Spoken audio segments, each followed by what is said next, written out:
తెలంగాణ కాంగ్రెస్లో పదవుల జాతర ప్రారంభమవ్వడంతో ఉమ్మడి వరంగల్ జిల్లా నుంచి ఆశావహులు లాబీయింగ్ చేసుకుంటున్నారు. పార్టీ కమిటీలతో పాటు నామినేటెడ్ పోస్టులు, మంత్రివర్గంలో స్థానం కోసం ప్రయత్నిస్తున్నారు. ఇప్పటికే ప్రకటించిన కొన్ని కీలక కమిటీల్లో పలువురికి చోటు దక్కక త్వరలో ఏర్పాటు చేసే టీపీసీసీ కార్యవర్గంలో స్థానం కోసం మరికొందరు పైరవీలు చేసుకుంటున్నారు. ఇంతకీ రేసులో ఉన్న నేతలెవరు? వారు ఆశిస్తున్న పదవులేంటి? ఇప్పటికే ప్రకటించిన కమిటీల్లో ఓ మంత్రికి స్థానం కల్పించి మరో మినిస్టర్ను పక్కన పెట్టడానికి కారణమేంటి? ఎవరా మంత్రులు? Watch this inside story.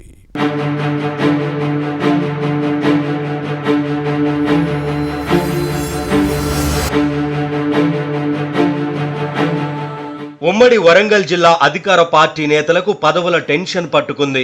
Telangana మంత్రివర్గ విస్తరణపై ఊహాగానాలు ఊపందుకున్నాయి. టీపీసీసీ కార్యవర్గంతో పాటు జిల్లా కాంగ్రెస్ కమిటీలను ప్రకటించేందుకు ఏర్పాట్లు జరుగుతున్న సమయంలో ఎవరికి వారు లాబీయింగ్ చేసుకుంటున్నారు. వరంగల్ పశ్చిమ MLA Naini Rajender Reddy TPCC working president పదవిని ఆశిస్తున్నారు. అయితే రాజేందర్ రెడ్డిపై అధిష్టానం సానుకూలంగా ఉన్నప్పటికీ సామాజిక సమీకరణల్లో వర్కింగ్ ప్రెసిడెంట్ పదవి దక్కుతుందా అన్న అనుమానాలు లేకపోలేదు. పార్టీ పదవులు, నామినేటెడ్ పోస్టుల కోసం ఆశావాహులు అధిష్టానంపై ఒత్తిడి తెస్తున్నారు. ఇక మంత్రి పదవి కోసం నర్సంపేట ఎమ్మెల్యే దొంతి మాధవ్ రెడ్డి ప్రయత్నిస్తున్నారు. మినిస్టర్ ఉత్తమ్ కుమార్ రెడ్డి కూడా దొంతిని కేబినెట్లోకి తీసుకోవాలని అధిష్టానంపై ఒత్తిడి తెస్తున్నారు. అయితే సామాజిక సమీకరణలతో పాటు సీఎం రేవంత్ రెడ్డితో దొంతికి ఉన్న విభేదాల కారణంగా మంత్రి పదవి వచ్చేనా అనే చర్చ సాగుతోంది. ఈసారి పదవి దక్కకపోతే తర్వాత పరిస్థితులు ఎలా ఉంటాయో, ఉండేదెవరో ఊడేదెవరో అనుకుంటా తన ప్రయత్నాలను ముమ్మరం చేశారు.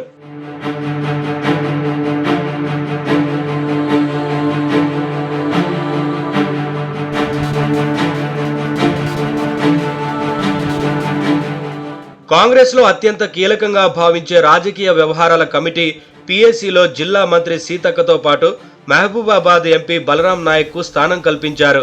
బలరాం నాయక్ కు టీపీసీసీలో వర్కింగ్ ప్రెసిడెంట్ పదవి ఆశించినట్లు ప్రచారం జరిగింది.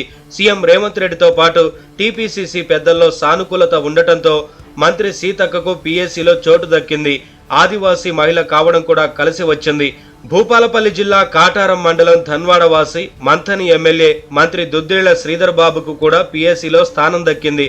హుస్నాబాద్ నుంచి ప్రాతినిధ్యం వహిస్తున్న మంత్రి పొన్నం ప్రభాకర్ కు పీఏసీలో చోటు కల్పించారు. రాజకీయ వ్యవహారాల కమిటీ తర్వాత అత్యంత కీలకమైన పార్టీ అడ్వైజరీ బాడీలో వరంగల్ మాజీ ఎంపీ, రాష్ట్ర ఆర్థిక సంఘం చైర్మన్ సిరిసిల్ల రాజయ్యకు అవకాశం కల్పించారు. తొలిసారిగా ఏర్పాటు చేసిన ఈ కమిటీలో ఉమ్మడి వరంగల్ నుంచి రాజయ్య ఒక్కరికే చోటు దక్కింది.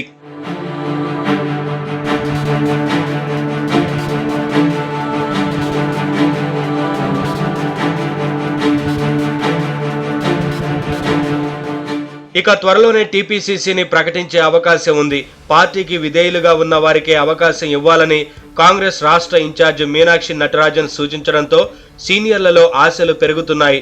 దీంతో ఉమ్మడి వరంగల్ జిల్లా నుంచి పలువురు నేతలు నామినేటెడ్ పదవులపై ఆశలు పెట్టుకున్నారు. ఇప్పటికే 6గురికి ఈ పోస్టులు ఇవ్వగా మరో డజన్ మందికి పైగా నేతలు లాబింగ్ చేసుకుంటున్నారు. ఈసారి పదవి రాకపోతే భవిష్యత్తులో కష్టమన్న ఉద్దేశంలో పైరవీలపై ఫోకస్ పెట్టారు. మరోవైపు మంత్రి సురేఖకు పార్టీ కమిటీల్లో ఎందుకు స్థానం దక్కలేదన్న అంశంపై రకరకాల చర్చలు సాగుతున్నాయి. ఇటీవల ఈమె పలు వివాదాలకు కేంద్ర బిందువుగా మారారు. సినీ నటుడు నాగార్జున ఫ్యామిలీపై ఆరోపణల వ్యవహారంలో కోర్టులో పరువు నష్టం కేసును ఎదుర్కొంటున్నారు. ఇటీవల జూనియర్ కాలేజీ భవనాల శంకుస్థాపన కార్యక్రమంలో కొందరు మంత్రులు డబ్బులు తీసుకుని పనులు చేస్తారన్న కామెంట్స్ పార్టీతో పాటు ప్రభుత్వ ప్రతిష్టను మంటగలిపాయనే చర్చ జరిగింది. దీనికి తోడు ఉమ్మడి వరంగల్ జిల్లాలోని కొందరు ఎమ్మెల్యేలు, ఎమ్మెల్సీలతో పాటు కీలక నేతలతో కొండా దంపతులకు సయోధ్య లేదు. దీంతోనే మంత్రి సురేఖకు కీలకమైన ఏ కమిటీలో కూడా చోటు కల్పించలేదనే చర్చ కాంగ్రెస్ శ్రేణుల్లో జరుగుతోంది.